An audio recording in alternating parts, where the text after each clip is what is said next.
Hey guys, welcome back. Settle in under the covers or on the sofa. Let the world fade away and join me for a tale that's equal parts a grand adventure and chilling enigma. Picture this. It's the spring of 1845 and the British Empire, that swaggering colossus of the Victorian age, decides it's high time to claim the ultimate prize. Not some sun-baked colony or glittering spice route. No, they're after the Northwest Passage, that elusive watery thread through the frozen labyrinth of Canada's Arctic archipelago. A shortcut to the riches of Asia, they say, where ships could glide from Atlantic to Pacific without the tedious detour around Cape Horn or the even more irksome one via the Cape of Good Hope. But here's the hook that snags you right in from the start. What if I told you this quest, helmed by a seasoned explorer with the full might of the Royal Navy behind him, vanished into the icy void like a ghost ship in a fog bank? No distress calls, no survivors stumbling home with frostbitten tails, just silence, broken only by the creak of eternal ice. Enter Sir John Franklin, our unlikely protagonist. At 59, he's not the dashing young buck of polar lore. Think more avuncular uncle who's seen a few too many winters himself. Yet the Admiralty taps him for command, packing two stout ships, HMS Erebus and HMS Terror, with enough provisions to outlast the siege, a crew of 129 hardy souls, and gadgets that scream modern marvel. Steam engines from repurposed locomotives? Check. A library of 1,200 books to ward off boredom? Absolutely. Even a daguerreotype camera to capture the glory. Because why not immortalize your triumph in silver halide? But oh, the irony we'll unpack later. Those tinned foods, sealed with lead solder, might just have been the expedition's unwitting saboteur. If you enjoy this video, please do me a massive favour and leave a like or comment. It really does make a huge difference for a small channel like mine. Thanks. So, what if the real villain wasn't the Arctic's merciless grip, but hubris itself? The British, flush with Industrial Revolution bravado, assumed technology would tame the wild north. We'll map the magnetic fields while we're at it, they boasted, as if the poles were just another gentleman's club to conquer over brandy. And yet, as the ships slip from view in July 1845, the stage is set for one of history's greatest mysteries. Did scurvy claim them? Lead poisoning turning minds to mush? Or something more primal? Starvation driving men to desperate acts whispered in Inuit legends? We'll spin this yarn with facts as our anchor, but a dash of creative liberty where the records fade. Like imagining Franklin's last journal entry, pondering the absurdity of it all. This is the Slumbering Times, where history secrets lull you into dreams, but not before a chuckle at human folly. Compare it to your last ill-fated road trip. You pack the snacks, plot the route, but forget the spare tire, and, suddenly, you're stranded in a blizzard of your own making. Franklin's crew? They had spares aplenty, but the Arctic plays by its own rules. This is part 1, the allure of the unknown. So, let's ease into the backstory, shall we? The quest for the Northwest Passage wasn't born in 1845. It simmered for centuries, a siren call to explorers, bold and foolhardy alike. As far back as the late 15th century, when Christopher Columbus was still fumbling his way back to the Americas, John Cabot, under Henry VII's banner, sailed westward from Bristol in 1497, convinced a northern route to Cathay awaited. He vanished, of course, but the dream persisted.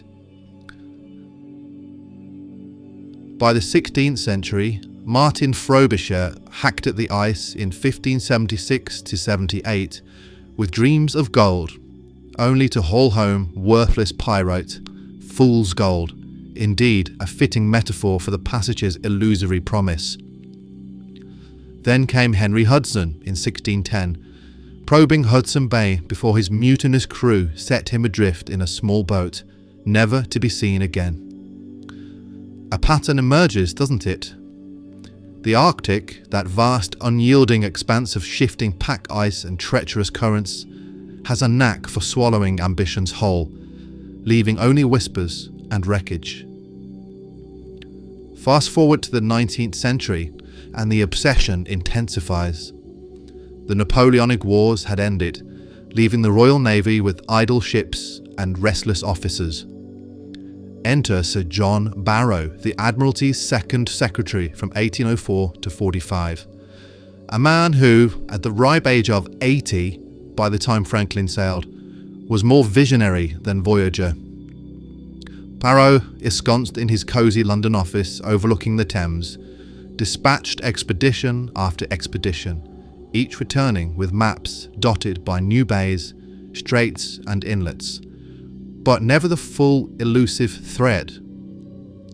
His motivations were multifaceted: scientific curiosity about terrestrial magnetism, the era's hot topic, commercial greed for a shorter trade route to China, and that quintessentially British desire to plant the Union Jack on every unclaimed speck of earth. By 1845, only about 500 kilometers of the passage remained unmapped, a tantalizing gap between Lancaster Sound in the east and the Alaskan coast in the west. Barrow saw Franklin's voyage as the capstone to his career, a final thrust into the unknown. But let's talk about Franklin himself, shall we? Born on April 16, 1786, in Spilsby, Lincolnshire, to a modest merchant family, young John was the ninth of 12 children, a detail that perhaps explains his early drive to stand out. He joined the Royal Navy at just 14, cutting his teeth amid the tender cannons at the Battle of Copenhagen in 1801 and Trafalgar in 1805, where he served on the HMS Bellerophon. These were the glory days of Nelson's fleet, and Franklin emerged unscathed, if not exactly a household name. His polar credentials came later. In 1818, he commanded HMS Trent on David Buchan's North Pole attempt, a fiasco where ships were nearly crushed by ice off Spitsbergen. Undeterred, Franklin led the Coppermine River expedition from 1819 to 22, an overland trek to map the Canadian Arctic coast. Here, tragedy struck. 11 of his 20 men perished from starvation, forcing the survivors to boil lichen and their leather boots for sustenance. Franklin earned the grim nickname, the man who ate his boots, a moniker that followed him like a shadow. Yet society lionized him upon return. He published a best-selling narrative, married the poet Eleanor Porden, who tragically died of tuberculosis in 1825, leaving a daughter, and in 1828 wed the indomitable Jane Griffin, a well-connected socialite who would become the expedition's most fervent posthumous advocate. Franklin's second overland jaunt, the Mackenzie River expedition of 1825, was smoother, mapping 1,500 miles of coastline with fewer losses. He governed Van Diemen's Land, Tasmania, from 1837 to 43, a stint marred by colonial politics and his ouster amid scandals.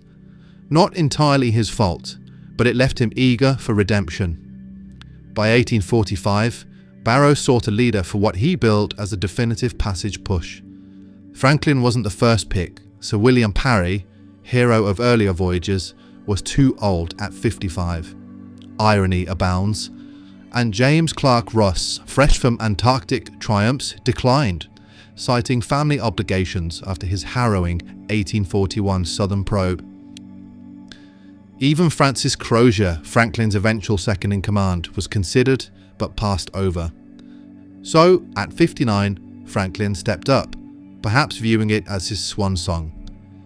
"Experience and caution will guide us," he wrote in a letter, a plausible echo, we can imagine, from his correspondence. Critics whispered about his age. Charles Dickens later defended him in print, but the Admiralty proceeded, banking on his grit. Preparation was a marvel of Victorian engineering, or so it appeared. The ships selected were HMS Erebus, 372 tons, and HMS Terror, 326 tons, both bomb vessels built for the War of 1812, with hulls designed to withstand mortar recoil.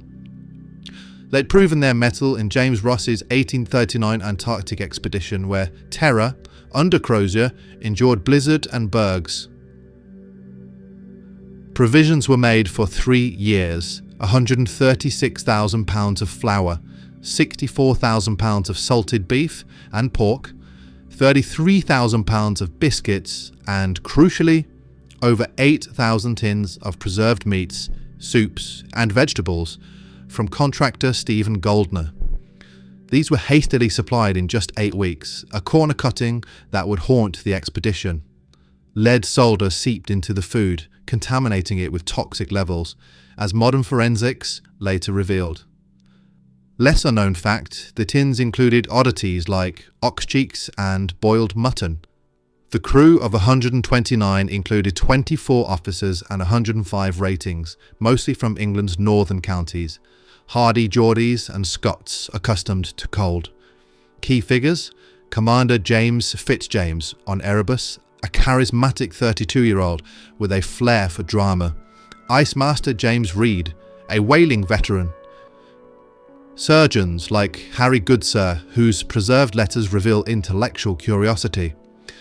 Whimsical touches abounded: a mechanical hand organ with 50 tunes for morale-boosting sing-alongs, fine china and silver, cutlery engraved with family crests, and scientific instruments for magnetic observations, gauges, chronometers, and even a small observatory kit. And yes, the pets: Neptune, a large Newfoundland dog gifted by Lady Jane, and Jacko, a mischievous monkey from a sailor's wife. Because every epic quest needs a dash of absurdity, right? Imagine Jacko swinging from rigging in sub-zero gales, a furry emblem of misplaced domesticity. Departure day, May 19th, 1845, from Greenhithe on the Thames, was a pure spectacle. Thousands lined the banks, bands blared Auld Lang Syne, and Franklin, resplendent in dress uniform, waved from the quarterdeck.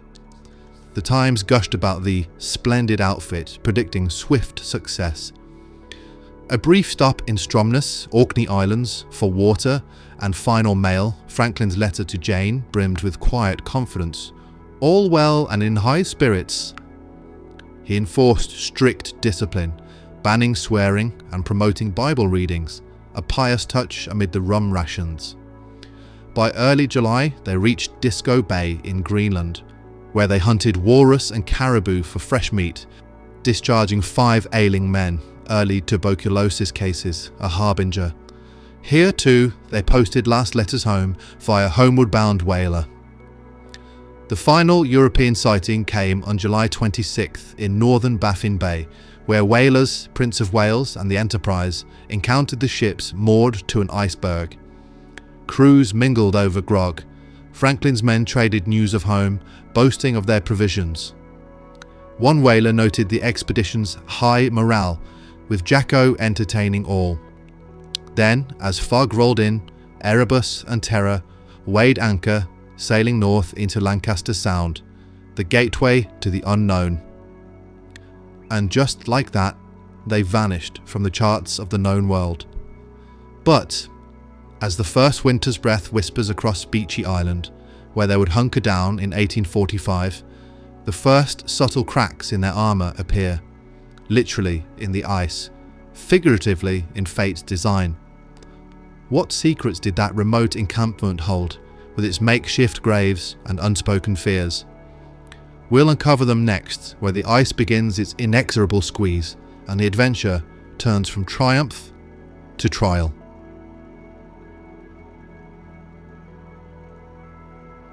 Part 2. The Grip of the Ice, Winter's Unyielding Embrace. As the last whalers' toasts faded into the fog of Baffin Bay, with Erebus and Terror vanishing northward like ships in a magician's trick gone spectacularly sideways, the true Arctic drama unfolded, not with thunderous crashes or heroic fanfares, but the subtle, insidious creep of winter's chill that sneaks up on you like a bad cold at a garden party. Ah, that first season of entrapment, from September 1845 to the reluctant thaw of August 1846, where the expedition's bright-eyed optimism met its frosty match in a showdown that Mother Nature won hands down. The ships, probing Lancaster Sound with the eagerness of treasure hunters on a budget, veered up Wellington Channel for a quick peek before looping back to hunker down off Beechey Island, a barren speck of rock that might as well have been named Desolation Depot for all its welcoming charms, complete with cliffs looming like disapproving in-laws judging your life choices.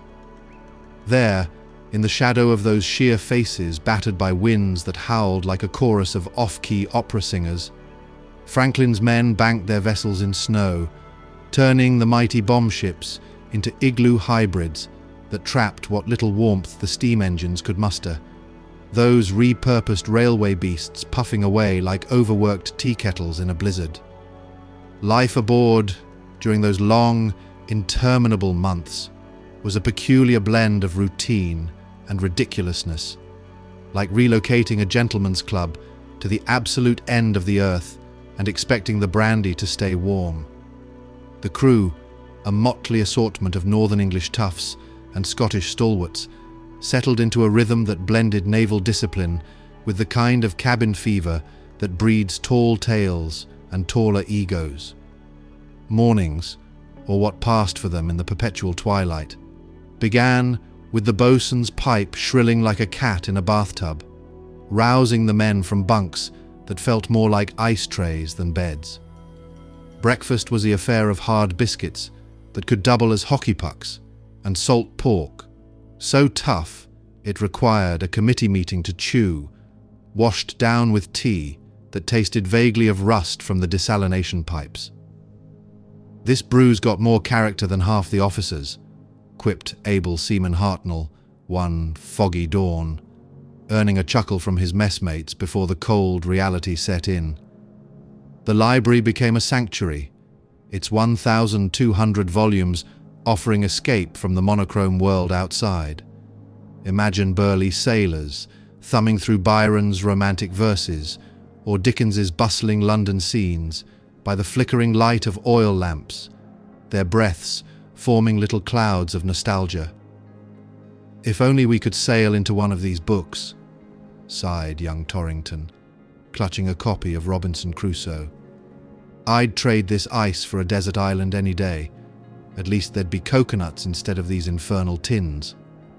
Ah, those tins, Goldner's preserved wonders, stacked in the holds like buried treasure, promising soups and stews that sounded exotic but often emerged as lumpy mysteries. Fictional flair allows us to picture a comedic mishap. One evening, as the cook ladled out what was meant to be ox cheek stew, a tin burst open with a pop that sent Jacko the monkey screeching up the mast in terror, convinced the ship was under attack by invisible foes.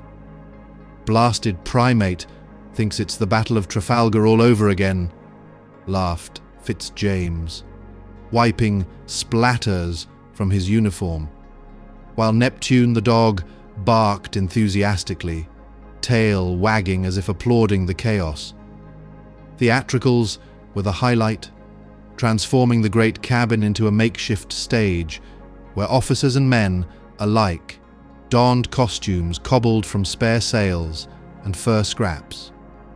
Picture Commander Fitzjames with his flair for the dramatic, playing a damsel in distress in a wig fashioned from rope yarn, his falsetto drawing roars of laughter that echoed off the bulkheads. "Oh, save me from the icy dragon," he wailed, as Lieutenant Gore, clad as a bumbling knight, tripped over a coil of line and face planted into a snowdrift they'd dragged in for effect. The audience, crew packed shoulder to shoulder, howled with mirth, Jacko adding to the mayhem by stealing Gore's sword, a belaying pin, and waving it like a trophy. Franklin himself joined the fun one night, portraying a pompous admiral with such deadpan delivery that even Crozier cracked a rare smile. If only the real Admiralty could see us now, they'd promote the monkey to captain. These evenings, laced with silliness, were lifelines against the encroaching boredom, turning potential mutiny into merry memories. But the Arctic, ever the spoil sport, whispered warnings amid the levity. The cold seeped like an uninvited guest at a dinner party, turning breath to frost and fingers to numb stubs that fumbled with knots and needles. Daily chores took on comedic absurdity. Scrubbing decks that froze solid mid-swab, or tending the engines that belched steam like indignant dragons with indigestion. One lesser-known anecdote spins from the gaps. During a routine inspection, Ice Master Reed slipped on a patch of black ice, irony's favorite punchline, sliding across the deck like a human curling stone, only stopped by a snowbank that buried him up to his whiskers. "That's one way to break the ice," he grumbled, emerging with a beard full of flakes to the crew's uproarious applause, a moment of levity that thawed tensions for days. Health's decline added darker humour to the mix.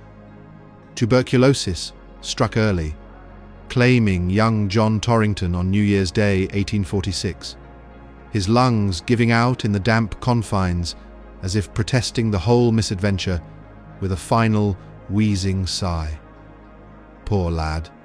"He came for glory and got a cold that wouldn't quit," muttered a shipmate during the sombre burial prep. Just days later, John Hartnell followed, dissected by surgeon Harry Goodsir in the dim, sick bay, a macabre operation amid stacks of scientific gadgets meant for triumph, not tragedy. Goodsir, quill in hand, noted the ravaged organs with a clinician's detachment. The body tells its tale plainly. This North extracts its toll, one cough at a time. By April, Private William Brain joined them, his corpse gnawed by ship rats before burial, a detail that adds a touch of Gothic silliness to the sorrow. Nature's little pranksters turning solemn rites into a rodent buffet, as if the vermin were auditioning for a role in the next theatrical.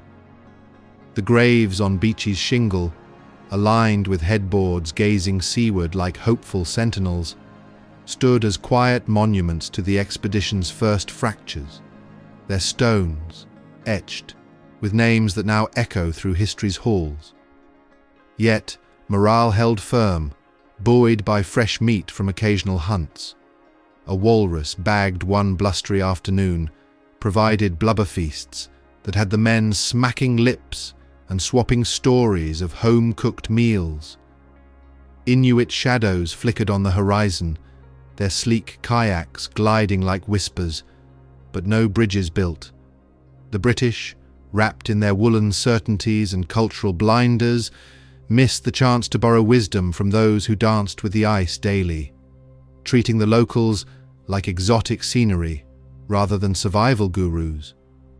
Come the feeble spring light of 1846, the pack relented just enough for breakout, and southward they pressed through Peel Sound, a debated path inferred from Rex whispers, but one that screamed adventure to Franklin's charts, with the crew cheering as sails filled with wind that smelled faintly of promise.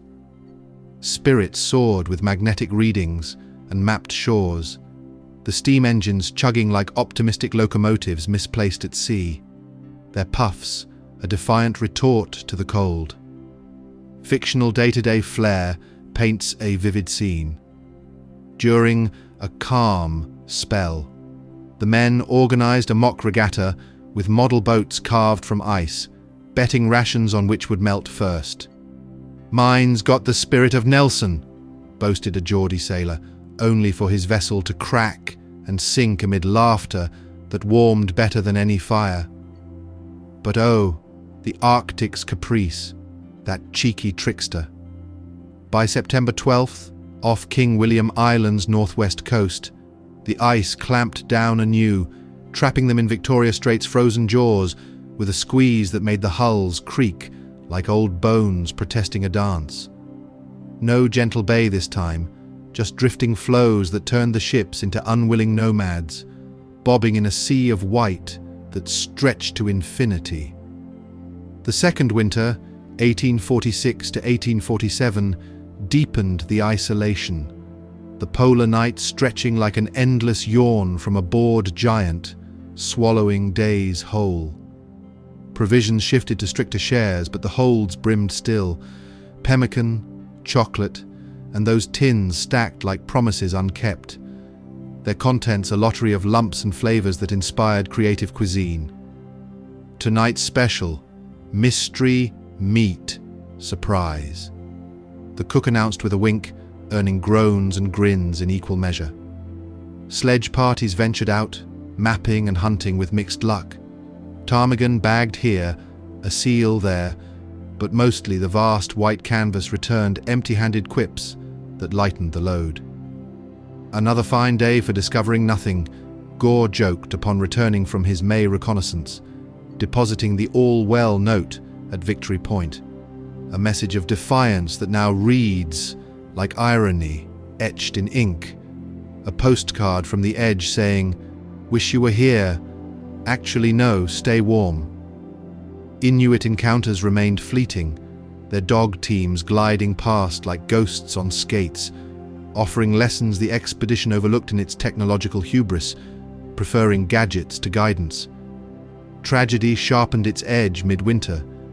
Franklin's death on June 11, 1847, a sudden stroke or heart surrender amid the strain, leaving Crozier at the helm, with a crew that mourned their avuncular leader over hushed toasts.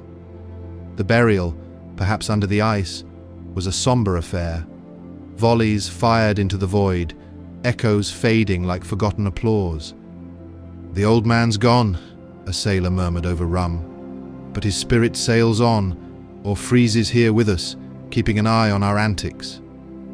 Leadership passed seamlessly, Crozier's Antarctic savvy a steady hand, but whispers of doubt crept in like the cold through cracks. Led's insidious work, fogging thoughts while scurvy's harbingers nipped at heels.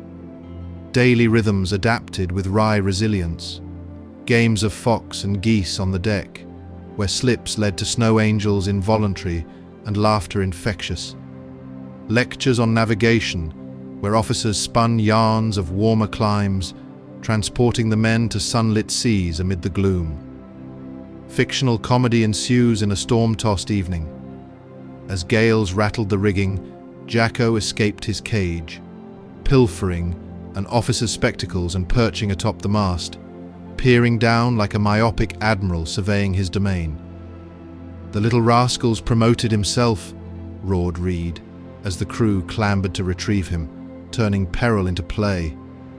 Neptune, not to be outdone, chased shadows cast by lanterns, barking at illusions that danced on bulkheads, a four-legged fool in a frozen circus. Yet, strains mounted, rations turned monotonous, health reports noted swelling joints and listless eyes, harbingers of the unraveling to come, a comedic interlude from the annals. During a rare, clear night, the men gathered for stargazing, Goodsir pointing out constellations with scientific zeal. "There's Orion, hunter of the heavens," only for a crewman to quip, "Aye, but where's the one for fool who sailed north?" Laughter rippled, a brief thaw in tension's grip. As the second summer waned without full thaw, the third winter loomed, like an unwelcome sequel, ships still ensnared and the toll rising. Crozier faced the abyss. Hold fast or hazard all? The decision brewed in those frozen nights, a pivot from endurance to exodus. What fractures would the march reveal? We'll tread that desperate path next. where hope splinters like flows, and humanity's raw edges emerge in the cold light, with a chuckle or two to lighten the load.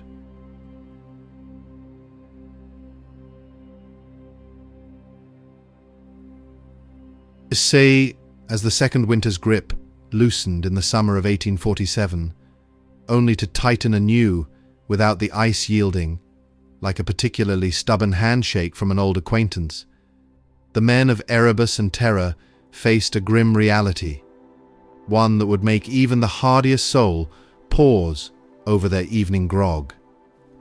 The ships remained locked fast off King William Island, their hulls groaning under the pressure like weary giants protesting an unfair workload. Provisions dwindled, though still sufficient for survival if rationed with iron discipline, because nothing says fine dining like measuring out your salt pork with the precision of a miserly accountant. Crozier, now in command after Franklin's untimely exit, the poor chap probably never imagined his swan song would be quite so literal, rallied the crew with measured words in the great cabin. "We've endured worse in the south. This ice will break, and we'll sail free, assuming it doesn't have other plans, like turning us into permanent fixtures." Fitzjames nodded, his journal entry that night capturing the mood. The silence here is profound, broken only by the occasional thunder of shifting flows, nature's way of reminding us we're uninvited guests. Yet, health faltered, as it tends to when you're cooped up in a floating freezer with questionable cuisine. Lead from the tins seeped into bloodstreams, clouding judgments and weakening limbs, levels later measured in exhumed bones at 226 parts per million, far above the normal 26 to 36, turning the expedition's innovative rations into a slow-motion sabotage, courtesy of Mr. Goldner's corner-cutting genius. Scurvy crept in, gums swelling and old wounds reopening as vitamin C stores failed, like a bad house guest who overstays and starts redecorating your insides. Tuberculosis claimed more, its coughs echoing through the lower decks like omens from a particularly pessimistic oracle. The third winter, from September 1847 to April 1848, descended as a merciless siege, the kind that makes you appreciate the simple joys of a warm hearth back home, or at least a decent blanket that doesn't freeze to your beard. The ships, adrift in the pack, offered no escape to solid ground for hunting or respite, just the ceaseless creak of timbers and the whisper of wind through rigging, a lullaby for the damned. Rations cut to 2/3, biscuits turned musty. Crunchy surprises, anyone? Salt meat stringy, and those cursed tins, bulging suspiciously in some cases, hinting at botulism from Goldner's shoddy work, as if the Arctic needed help in the poisoning department. The men organized games of chess and backgammon, read aloud from Dickens or the Bible. Nothing lightens the mood like a bit of Bleak House in actual bleakness, and tuned the hand organ for melodies that pierced the gloom, perhaps a jaunty sea shanty to mock the ice's indifference. Jacko the monkey, now a ragged mascot with a coat more threadbare than fashionable, perched on shoulders for warmth, his antics drawing rare laughs amid the frost. Neptune the dog hunted rats that gnawed at stores, providing meager fresh meat, because every expedition needs a four-legged exterminator with enthusiasm to spare. But deaths mounted, 9 more by spring, bringing the toll to 24 since departure, each loss a quiet erosion of morale, like waves lapping at a sandcastle built too close to the tide. Bodies committed to the ice with hurried prayers, their forms vanishing into crevasses that yawned like graves prepared in advance by some cosmic jester. By April 1848, with the ice unyielding and summer's thaw a distant hope or cruel joke, Crozier made the fateful call, abandon ship, because sometimes you have to know when to fold 'em, even if the deck is stacked with floes. On April 22nd, The remaining 105 souls hauled 3 boats on sledges laden with essentials, and oddly, luxuries like silver cutlery, books, and a mahogany writing desk, as if they planned to pen memoirs mid-March, or host a formal dinner on the tundra. The Victory Point note, updated on April 25th by Fitzjames, detailed the plan. Having wintered in 1846 to 47 at Beechey Island, Sir John Franklin died on the 11th June, 1847, and the total loss by deaths in the expedition has been to this date 9 officers and 15 men. We start tomorrow, the 26th, for Back's Fish River. Signed by Crozier and Fitzjames, it sealed the ship's fate as frozen tombs, practical chaps, leaving a breadcrumb for posterity, though one wonders if they added a postscript. P.S. Send help, and perhaps some better tins. The men, weakened but resolute, struck south across the ice toward the Great Fish River, now Back River, aiming for Hudson's Bay Company outposts, a 1,000-mile trek over treacherous terrain that made Napoleon's retreat from Moscow look like a leisurely stroll. The march began with order, columns of men harnessed like draft horses, nay, optional, pulling sledges that weighed up to 1,000 pounds each, because why not add weight training to your survival regimen? They covered scant miles daily, the ice rough and hummocked, boots sinking into slush as temperatures hovered near freezing, turning every step into a negotiation with gravity. Food caches depleted quickly, pemmican and chocolate sustained them, but scurvy ravaged joints, turning steps to agony, like dancing the waltz on broken glass.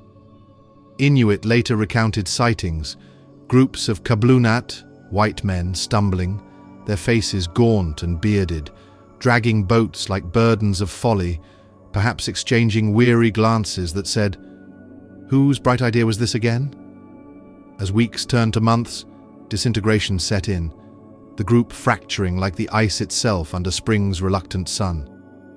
Boats abandoned when too heavy, their frames later found with human remains inside.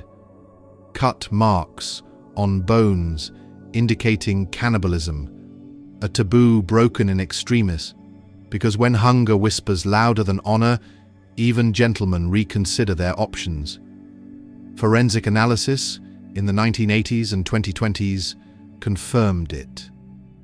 The mandible of James Fitzjames, identified via DNA in 2024, bore knife scores from defleshing, grim artistry in the name of one more dawn.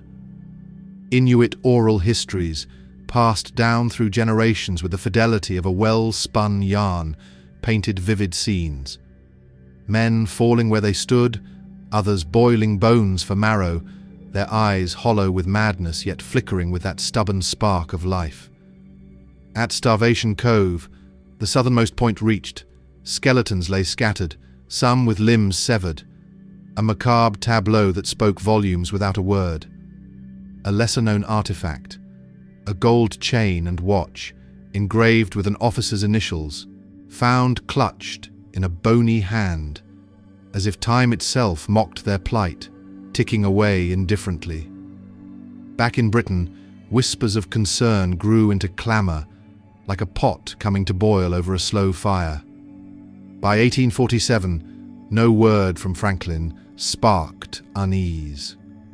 Lady Jane, tireless in her drawing rooms, the original power networker, petitioned the Admiralty for searches, her voice a blend of steel and sorrow.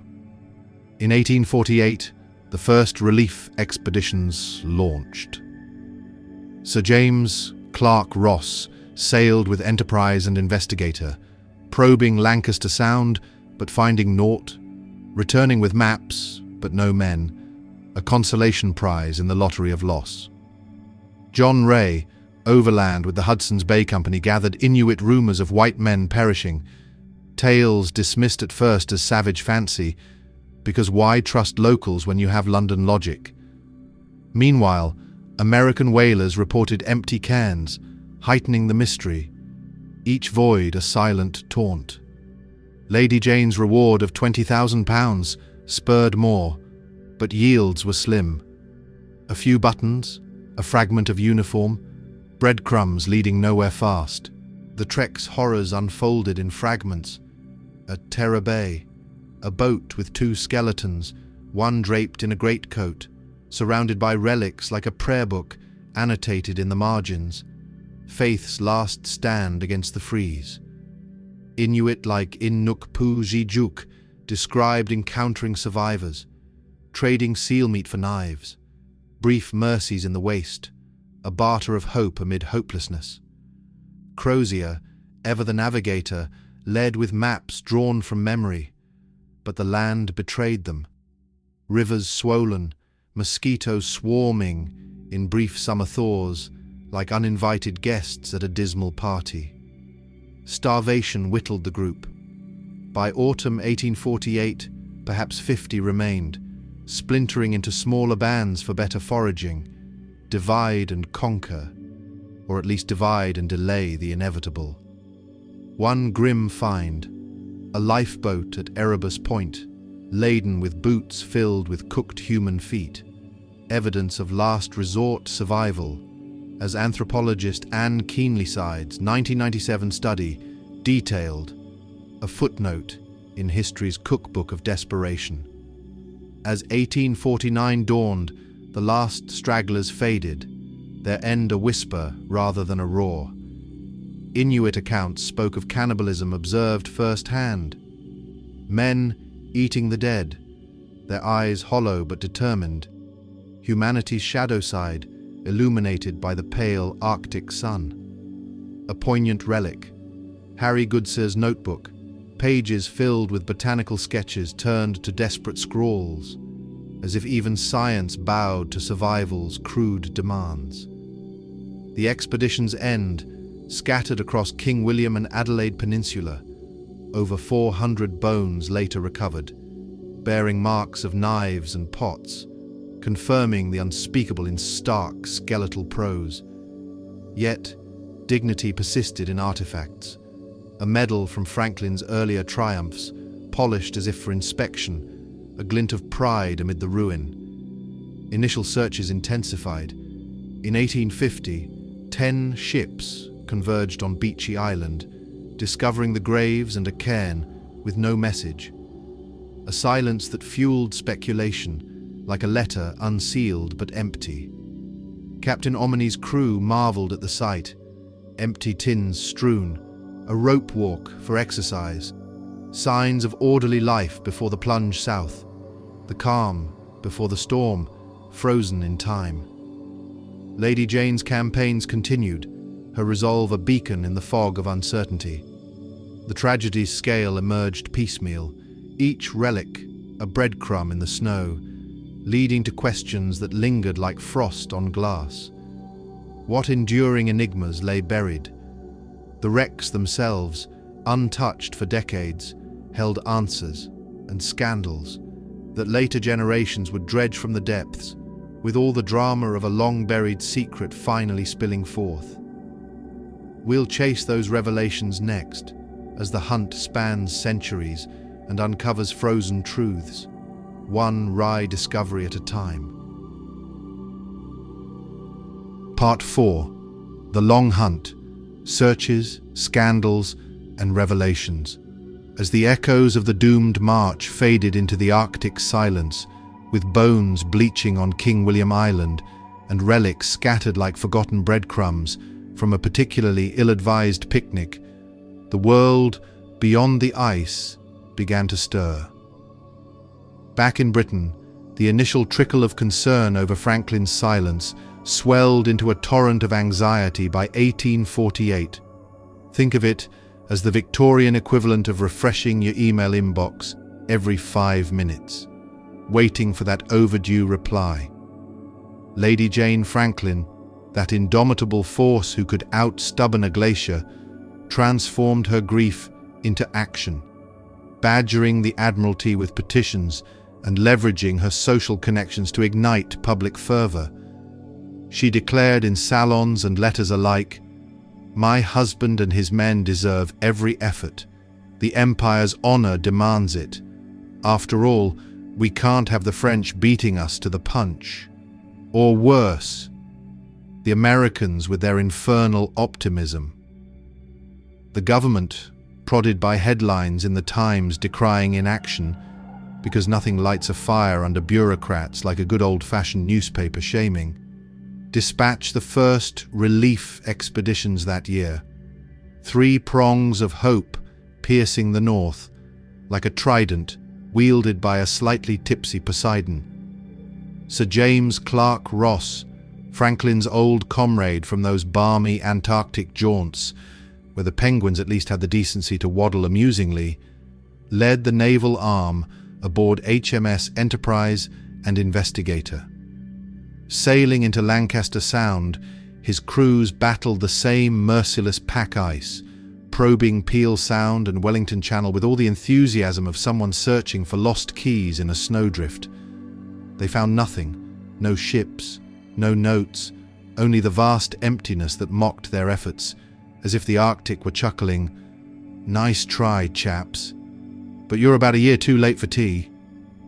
Ross wintered on Somerset Island, sending sledge parties across the floes, their dogs straining against harnesses in blizzards that reduced visibility to arm's length. Imagine trying to find your spectacles in a whiteout, but with polar bears as potential uninvited guests. One lesser-known detail from his logs: a cairn on Cornwallis Island yielded an empty message tube, a tease of proximity that fueled frustration like opening a gift box only to find another smaller box inside. Returning empty-handed in 1849, Ross faced scrutiny, but his voyage mapped new coasts, a silver lining in the gloom, because every cloud up there is probably frozen solid anyway. Simultaneously, overland searches fanned out from Hudson's Bay Company forts, where the coffee was as strong as the winds and twice as bitter. Sir John Richardson, Franklin's companion from the Coppermine Trek, you know, the one where they dined on boot leather, gourmet Arctic style, teamed with Dr. John Ray, a rugged Orcadian explorer with a knack for Inuit collaboration and a beard that could hide a small seal. Ray, traveling light with dog sleds and adopting local fur garb, because why freeze in wool when caribou skin is the height of polar fashion, covered thousands of miles along the Arctic coast. In 1851, he heard whispers from Inuit at Repulse Bay, tales of white men starving on an island, their ships crushed like tin cans under a boot, ironic given the expedition's own problematic tins. But concrete evidence eluded him then, leaving him to ponder over pemmican what might have been. Richardson, meanwhile, scoured the Mackenzie River Delta, interviewing fur traders for rumours that ranged from plausible to, "Did you hear about the ghost ship?" Their joint report urged more searches, emphasising the Arctic's vastness. "It's a needle in a frozen haystack, gentlemen, and the haystack's trying to eat you." By 1850, the hunt escalated into a veritable polar party.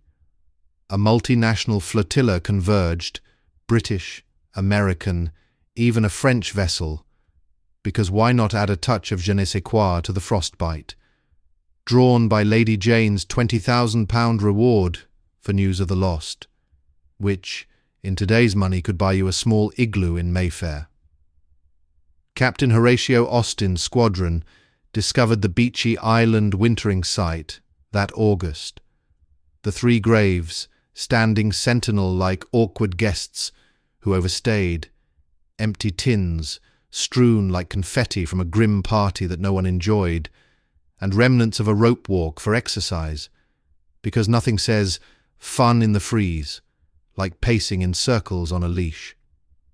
Austin's men excavated the area, finding buttons, barrel staves, and a glove, artifacts that confirmed Franklin's path but offered no closure, much like finding an old receipt but not the item you bought. Excitement rippled back to London. "They're alive!" headlines proclaimed, though the silence since 1846 suggested otherwise, as if the expedition had ghosted the entire empire. Captain William Penny, on the whaler Lady Franklin, named in her honour, talk about branding, joined the fray, his Inuit guides pointing to potential routes with the patience of saints, teaching geography to overconfident schoolboys. The breakthrough came in 1854 with Ray's return expedition, which felt less like a search and more like a macabre treasure hunt. Commissioned by the Hudson's Bay Company, Ray ventured to Boothia Peninsula, trading with Inuit for relics. A silver fork engraved with Franklin's crest, perfect for dining on despair. A medal from his coppermine days, boot-eating not included. Fragments of telescopes and watches that ticked no more. The stories poured forth like thawed meltwater. Inuit, like Inukpujijuk described encountering about 40 white men dragging boats southward. Their leader a tall man with a telescope, likely Crozier, scanning the horizon for a pub that never materialized. Later, they found bodies along the coast, some mutilated, kettles filled with human remains, because when push comes to shove or starve, even gentlemen reconsider their table manners. Ray reported bluntly, "From the mutilated state of many of the corpses and the contents of the kettles, it is evident that our wretched countrymen had been driven to the last resource, cannibalism, as a means of prolonging existence." Ah, the horror. And yet, in the dry light of history, it's a reminder that survival doesn't care for etiquette. It just wants another day. Britain recoiled like a debutante at a scandalous ball. Charles Dickens, that arbiter of public sentiment, with a pen sharper than an icicle, penned a scathing household words article with Wilkie Collins, dismissing the Inuit accounts as the vague babble of savages, because admitting Englishmen turned to such measures was about as palatable as eating your hat or boot. He argued civilized souls would never stoop so low, blaming instead starvation or accident, with a side of cultural superiority for flavour. Lady Jane echoed the outrage, funding counter-expeditions to vindicate her husband, as if the Arctic needed more drama than it already provided. Yet Ray claimed his £10,000 Admiralty reward for proving the expedition's fate, a sum that stung the establishment like frostbite on a stiff upper lip. The scandal simmered. Was it cultural bias denying the truth, or genuine skepticism wrapped in denial? Inuit oral histories, preserved through generations with the reliability of a well-told pub yarn, aligned with later finds. Bones, scored by knives, pot polished from boiling for marrow, proving that sometimes the savages had the last wry laugh. Enter Francis Leopold McClintock in 1857, aboard the steam yacht Fox, funded largely by Lady Jane, who by now was basically the expedition's unofficial quartermaster, dishing out guineas like they were going out of style. A master of sledge travel, think marathon runner, but with more fur and less lycra. McClintock wintered in Bellot Strait, then dispatched parties across King William Island like eager delivery boys on a deadline. In May 1859, Lieutenant William Hobson found the Victory Point cairn, its note a time capsule of despair. Franklin's death, the abandonment, the march to Back River, all scribbled like a hasty shopping list for survival. Nearby, a lifeboat on a sledge held two skeletons, one with a loaded shotgun, the other draped in furs, as if they'd paused for a spot of tea amid the apocalypse. Relics abounded. Books, like The Vicar of Wakefield, light reading for the end times, silverware that gleamed mockingly, a medicine chest with opium and quinine, remedies that couldn't cure the ultimate ill. McClintock's team interviewed Inuit, collecting more items, a boat badge, surgical instruments, piecing together the trek's collapse at Starvation Cove, a name that says it all with brutal efficiency. His 1859 return to England with the note made headlines, "The fate of Franklin solved." Though solved felt optimistic, like claiming victory in a game where everyone lost. Lady Jane, though heartbroken, erected memorials, her advocacy cementing the legend, because if you're going to grieve, do it with plaques and panache. The 1860s saw American involvement, with Charles Francis Hall, a Cincinnati newspaperman turned explorer, swapping ink for ice axes, venturing north on self-funded quests that make crowdfunding look tame. Hall lived among Inuit for years, learning Inuktitut and adopting their ways. Seal hunts by kayak, faster than a London cab in rush hour. Igloo building in blizzards that would make a snowman jealous. In 1869, on King William Island, he gathered harrowing tales. Inuit described finding a tent with 30 bodies, some cannibalized, dinner parties gone wrong, and a vault-like structure, possibly a boat, overturned, containing remains that whispered of final stands. Hall recovered a spoon with Crozier's initials, bones he believed were Franklin's, later disproven, oops, and notebooks with faded entries that read like cryptic crossword clues. His expeditions, detailed in Arctic researches, highlighted Inuit knowledge dismissed by Europeans, a cultural oversight that delayed truths, much like ignoring the local tour guide because you have a fancy map. The 1870s brought Frederick Schwatka, a U.S. Army lieutenant with a mustache that could deflect wind, leading the American Geographical Society's search.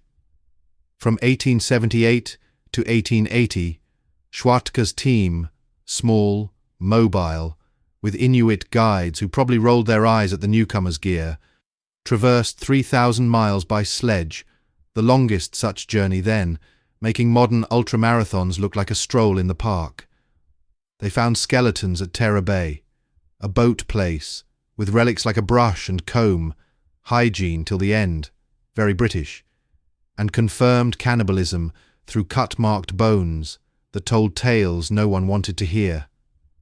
Schwatka declared, "No survivors. The expedition perished to the last man, though not without a fight, or at least a last supper." His report, laced with admiration for the Inuit survival savvy, shifted narratives. These people thrive where we falter. Perhaps we should have listened sooner, instead of packing silver forks for the wilderness. The trail cooled in the late 19th century, but fascination endured, simmering like a pot of forgotten stew. Roald Amundsen, traversing the passage in 1903 to 1906 aboard Gjöa, finally, someone succeeds, take that, ice.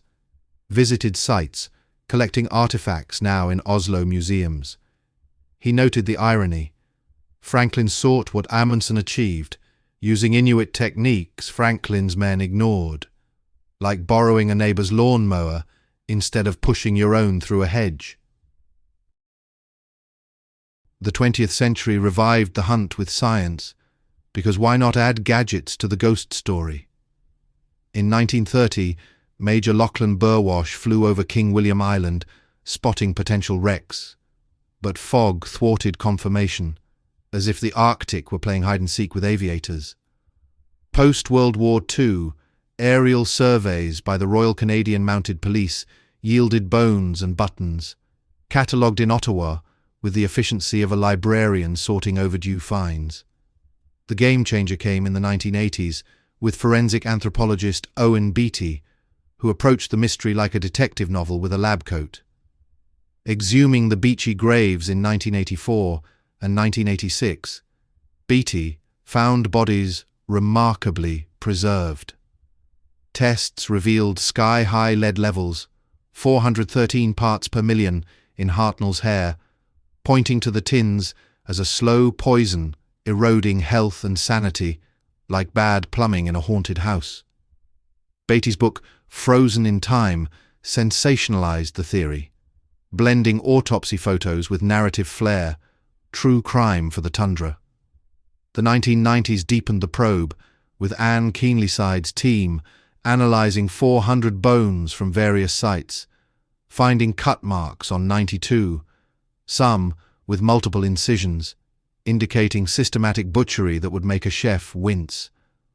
Pot polish on fragments suggested boiling for marrow extraction, a process as grim as it sounds. A 1997 study in the International Journal of Osteoarchaeology confirmed the evidence is consistent with cannibalism as a survival strategy.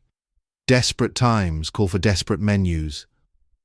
Scandals resurfaced, debates over repatriation of remains, ethical digs amid Inuit sacred grounds, because nothing complicates history like modern morals. Modern tech triumphed in the 21st century, turning the search into a high-tech treasure hunt worthy of Indiana Jones with drones. Parks Canada's underwater archaeologists, using side-scan sonar and ROVs, those robotic fish with cameras, launched annual searches from 2008, probing depths like nosy neighbours. In September 2014, the bell of HMS Erebus rang out from the depths, located in Wilmot and Crampton Bay at 11 metres, its hull intact, but deck collapsed as if the ship had sighed one last time. Artefacts poured forth, a cannon for those pesky icebergs, pottery shards, tea time eternal, a boot with DNA traces, footwear fashioned from the grave. 2 years later, in 2016, HMS Terror emerged in Terror Bay. Remarkably preserved, its propeller still in place, ready for a steampunk revival. Dives revealed cabins frozen in time, plates on tables, books on shelves, as if the crew stepped out for a quick smoke and never returned. DNA breakthroughs followed, adding a sci-fi twist to the saga. In 2021, researchers matched a tooth from Erebus Point to John Gregory, an engineer, the first identified crewman beyond officers, proving even the engine room had its heroes. Then, in 2024, the bombshell, Fitzjames's mandible, found in 1993 but newly analysed, bore cut marks and DNA linking him to living relatives, because nothing says family reunion like forensic genealogy. Lead researcher Fabienne Toupin stated, "This confirms the Inuit accounts. Cannibalism occurred among the last survivors, a menu no one ordered." The finds sparked ethical debates. Inuit guardians now co-manage sites, blending traditional knowledge with science, like a cultural potluck where everyone brings something to the table. These revelations peeled back layers of mystery, exposing not just bones, but the hubris of empire, that grand British assumption that technology and stiff upper lips could conquer anything, even a landscape that laughs at such notions. The searches, spanning 170 years and costing lives, over 40 rescuers perished, irony's cold bite, yet forged maps and alliances, turning tragedy into a cartographer's windfall. What legacies linger from this frozen saga, beyond the puns on ice? We'll reflect on them next, wrapping the threads into a final, humorous bow, because even in the chill, a chuckle thaws the soul. Part 5. Echoes from the Ice, Legacies and Lingering Mysteries. As the veil lifts on those frozen revelations, the wrecks slumbering in shallow bays, bones whispering secrets through cut marks and DNA, we arrive at the heart of what the Franklin expedition truly bequeathed. A saga that outlasted the ice itself, thawing into legend with every retold tale. Picture it, a Victorian folly that ballooned into one of history's priciest ghost hunts, costing fortunes and lives, only to reveal that sometimes the real treasure is the cautionary yarn spun from failure. We'll sift through the theories that still swirl like eddies in a berg-choked strait, reflect on the cultural ripples that turn tragedy into entertainment, and wrap it all with a nod to the absurdities that make us human. Because if you can't chuckle at hubris frozen solid, what's the point of thawing the past? Settle in for this final leg, where facts meet folly in a dance as graceful as a walrus on skates. And let's end with the kind of bang that echoes through the ages, leaving you with a smirk as you drift off. First, let's untangle the web of theories that explain how 129 stout-hearted souls met their end. Not with a dramatic flourish, but in the slow grind of Arctic indifference, like a bad party where the host forgets to stock the bar. Lead poisoning stands as the sly villain, courtesy of those 8,000 tins sealed with solder thicker than a sailor's accent. Modern tests on exhumed hair and nails show levels that would fog a mind faster than a London pea super, turning sharp navigators into befuddled wanderers who packed silver forks for a death march. Scurvy joined the fray, that scurvy rascal, stripping gums and strength when lemon juice rations soured or ran dry, leaving men hobbling like marionettes with cut strings. Starvation sealed the deal, driving the desperate to cannibalism. Bones from Starvation Cove bear the knife marks, a grim buffet where etiquette went overboard first.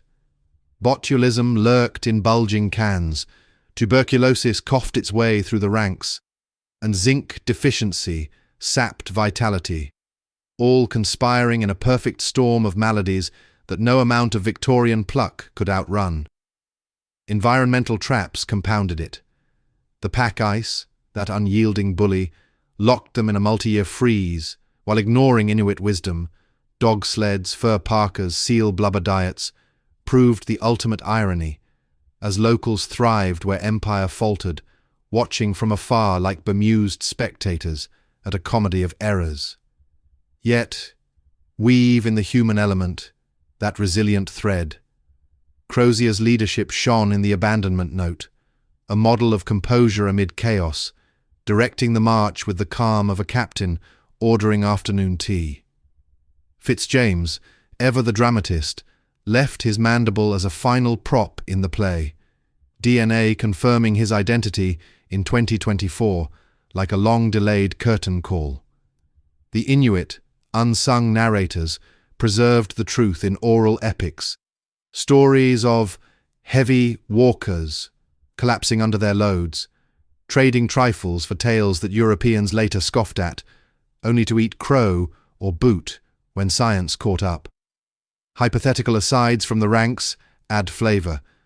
A weary sailor grumbled over his sledge, "This boat's heavier than my mother-in-law's opinions," and just as unhelpful in a blizzard.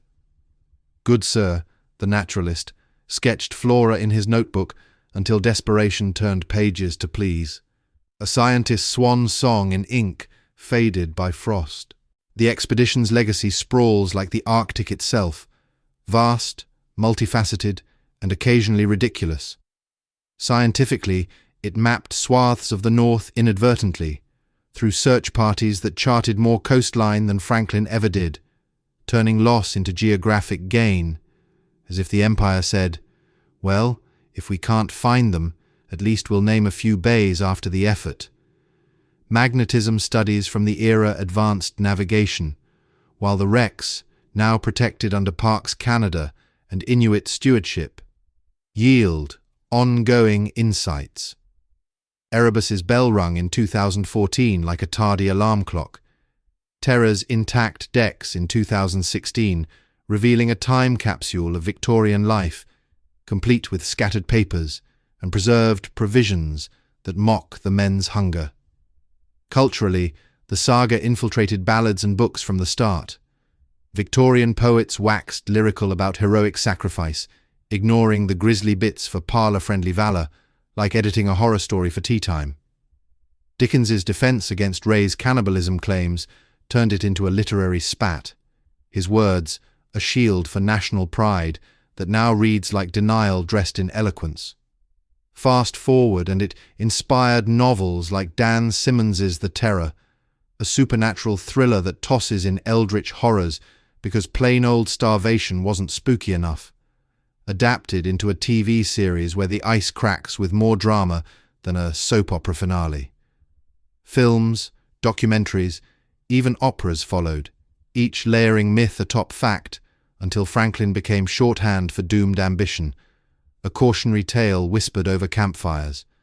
Pack light, listen to locals, and for heaven's sake, check your tins. On a broader canvas, it spotlighted Inuit contributions, oral histories validated by science, leading to co-management of sites where traditional knowledge meets tech, a partnership that rights old wrongs with the grace of a well-mended sail. Environmentally, the wrecks highlight climate change. Melting ice exposes more artifacts, but rising seas threaten submersion, a poetic twist where the warming world both reveals and reclaims the past. Politically, it fueled the scramble for Arctic sovereignty. Canada's claims bolstered by the fines, turning historical tragedy into modern geopolitics, as nations jockey for routes that Franklin died seeking, now open, thanks to the very thaw that dooms polar bears. But let's not gloss over the absurdities that pepper this tale like raisins in a fruitcake. Unwanted, yet oddly endearing. The pet monkey Jacko, that furry fool who signed up for glory and got frostbite instead, probably swung from rigging muttering, "Next time, I'm staying in the tropics with the bananas." Neptune the dog, loyal to the end, out-hunted rats that outsmarted the men. A canine hero in a human farce. And those abandoned luxuries, silver cutlery dragged across ice, as if the survivors planned a formal cannibal feast with place settings and napkin folds. The searches themselves brim with folly. 40 rescuers lost, fortunes sunk, all for relics that now gather dust in museums, reminders that curiosity's price tag can be steeper than the bergs. In the end, the Franklin expedition endures not for its failure, but for the mirror it holds to us. Hubris in hubcaps of iron, innovation undone by oversight, and resilience that flickers even in the darkest night. It teaches that the unknown bites back, but exploring it anyway is what makes us tick, or freeze, as the case may be. For the Slumbering Times, this yarn's a perfect bedtime brew, engaging enough to hook you, soothing in its steady unravel, with mysteries lingering like half-remembered dreams. What became of the logs, the daguerreotypes, the final whispers? They tease from the ice, inviting you to ponder as eyelids droop. And so, we close with a bang, not of cannons, but of wry reflection. If Franklin could see us now, poring over his bones with gadgets he couldn't dream of, he'd likely chuckle from the great beyond. Lads, next time pack better tins, and maybe a sense of humour. Sleep well, intrepid dreamer. The ice awaits in your dreams, but warmer shores call, come morning.